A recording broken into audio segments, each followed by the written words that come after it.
I was born in Cairns, far north Queensland. Nothing in my upbringing suggested that life was going to turn out this way, I suppose.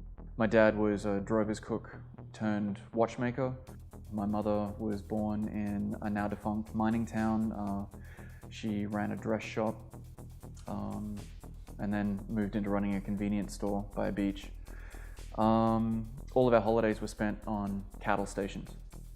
So it was all sunshine and bull dust and gunfire.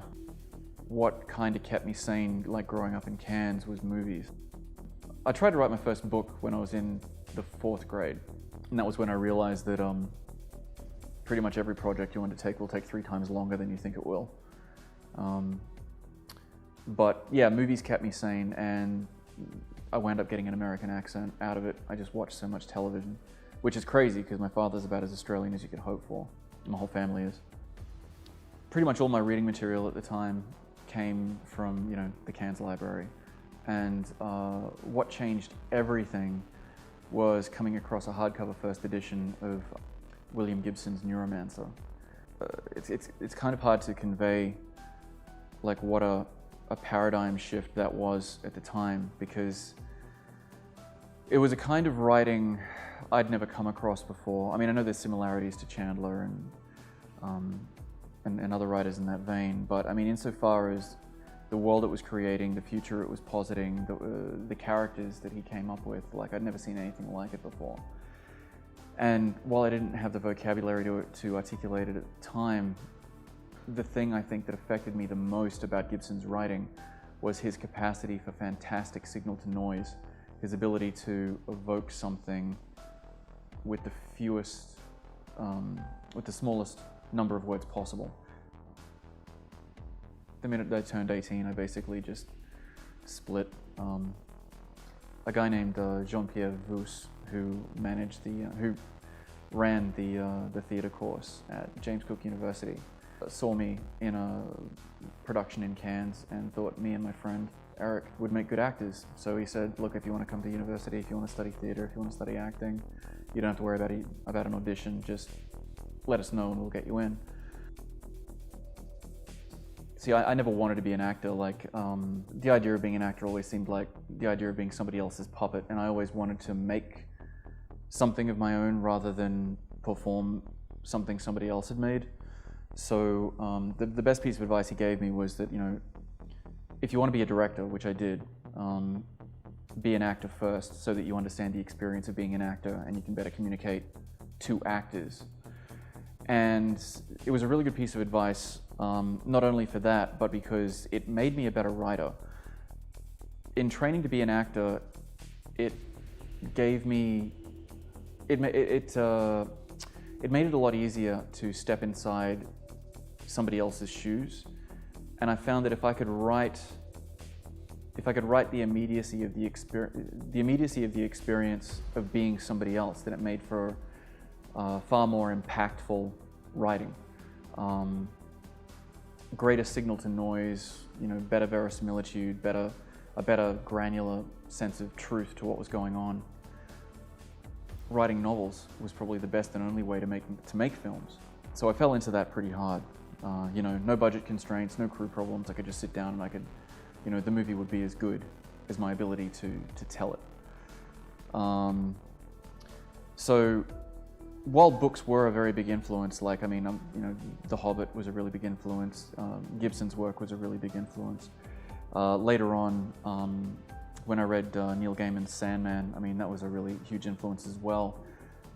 Just because that was the first time that I had seen comics take comics away from guys in spandex and use them to, rather than tell stories based in the mythology of a world gone by, it mythologized the everyday. So you had spirits and ghosts and creatures of laneways and things that I could relate to and things that I was surrounded by every day. And it made me realize what a rich kind of loam for storytelling the world I was in right now was, that you didn't really have to actually make up something from whole cloth. You could actually overlay magic on the stuff that you know really well, the stuff that you're really familiar with. People read stories because they like reading about people. It's not about car chases, it's not about explosions, it's not about the death of empire. It's people like reading stories and going to movies because they're fascinated by people. And if you're going to write about people and a wide range of people, then you kind of, I think it behooves the writer to have had a fairly broad spectrum life. You know, I cut up chicken for a kebab store beneath a shopping mall with a defecting Soviet weightlifter.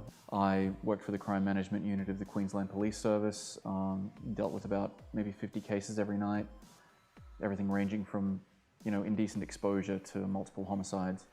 I worked in the property room of the Cairns police station, so, you know, warehouses full of guns, drugs, body parts. I had a kind of a voyeuristic perspective on hundreds of lives that way, and I kind of retro-engineered or reverse-engineered those people's experience through the sort of the mindset that I developed when I was studying acting, in the sense that I would find myself trying to put myself into those people's shoes. Hi, this is Cam Rogers and you're watching Behind the Words.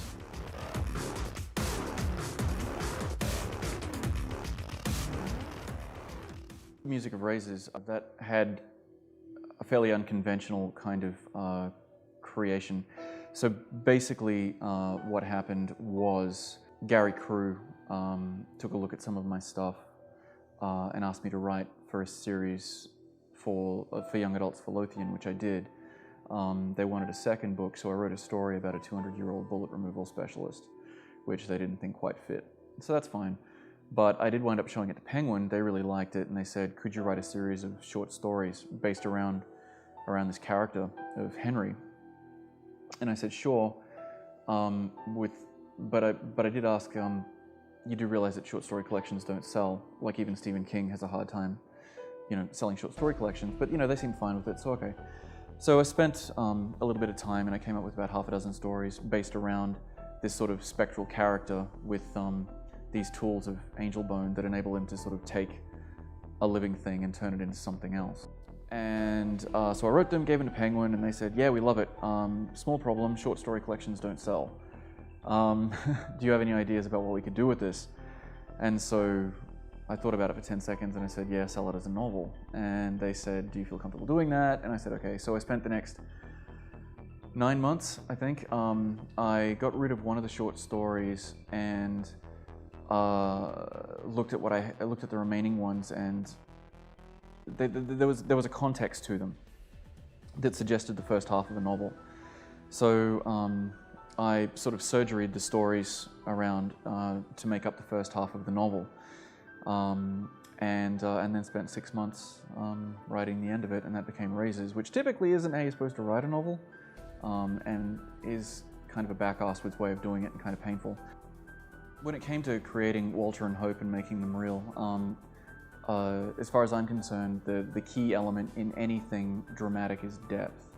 And depth comes largely from contrast. So, I mean, and you know, contrast comes from a bunch of conflicting characteristics. Typically, I look for 3 different things that at first blush don't seem to fit well together. And then I basically just lock them in a room and until a context infers itself.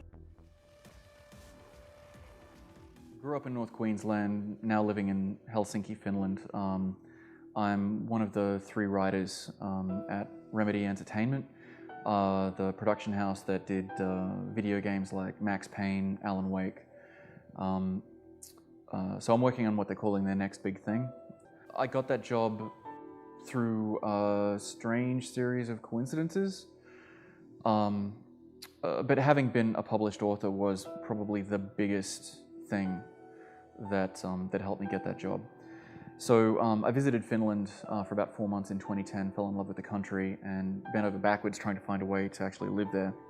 And then my friend Adrian Bott in Sussex, who's a well-known writer in his own right, pointed out that Remedy was looking for a writer, and I figured, okay, well, I don't have much video game experience, but you know, I'll apply, it'll be good experience, and if I make it into round 1 or round 2, I'll get feedback, and you know, that'll help me later on. I made it into round 2, and they they wanted me to write a spec script based on a scene from Alan Wake that they did away with. They really liked it.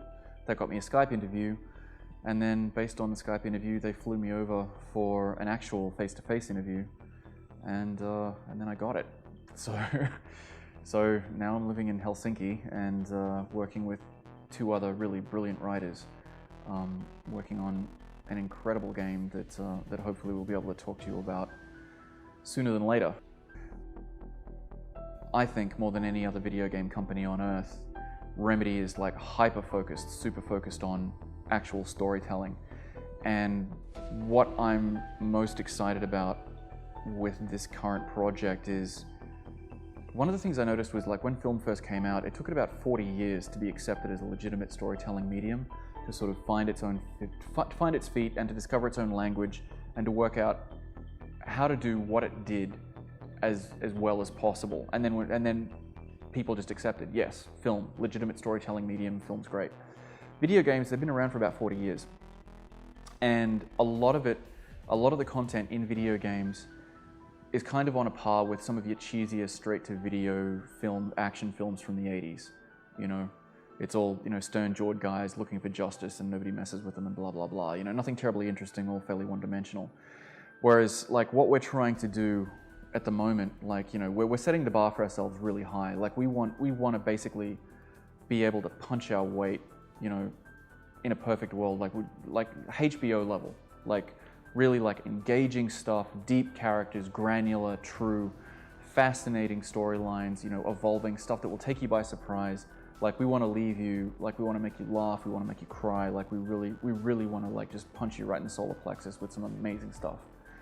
And 8 hours a day, 5 days a week, sometimes more, me and two other guys, Mikko Rautalahti and Tyler Burton-Smith, sit in this room and we just meticulously go over this stuff and troubleshoot it and yell at each other and jump up and down and have a really good time.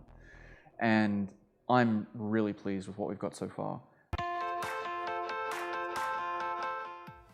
Hi, this is Cam Rogers and you're watching Behind the Words.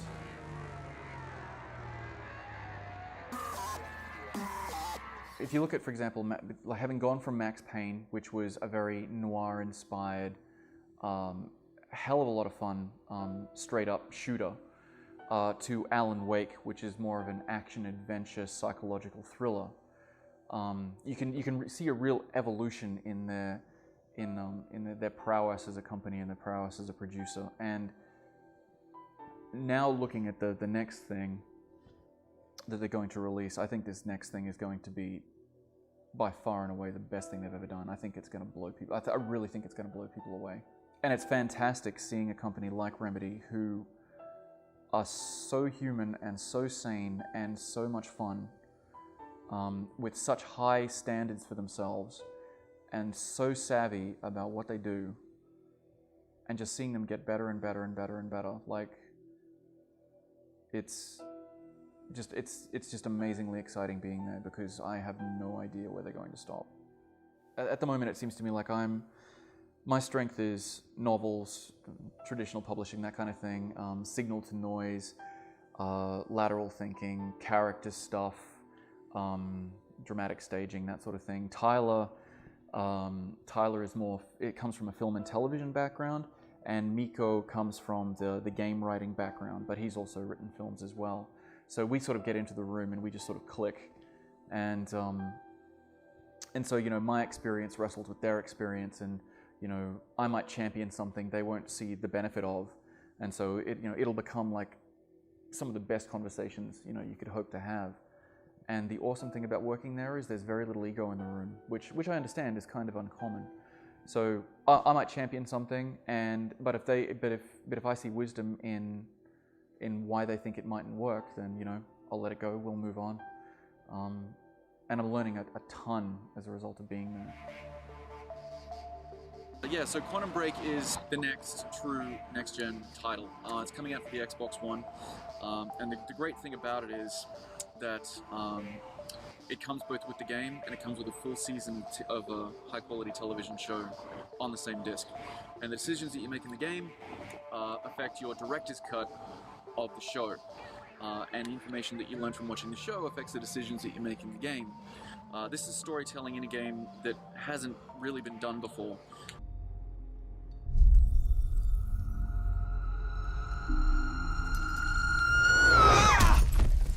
Let go of me! I'm not gonna hurt you, but I can't let you go! Zero state. Doctor, you're the only one who can fix this. But just having other people in the room from different artistic streams. We've got Sam Lake in the room, who's been behind the wheel of pretty much everything Remedy's ever done. Max Payne, Alan Wake, and so when you're sitting in a room creating this thing together, it's kind of incredible because you're bouncing stuff around, you're having a good time. Everything that gets fired out gets stress tested from 3 different directions, and anything that they feed to you just creates more ideas until eventually, you lock on what is actually best for the story. A process that, solo could take a person weeks, months. You may not even know until you've got it done. So it's, it's fantastic. I love it. Paul said people would try to steal our research. Oh.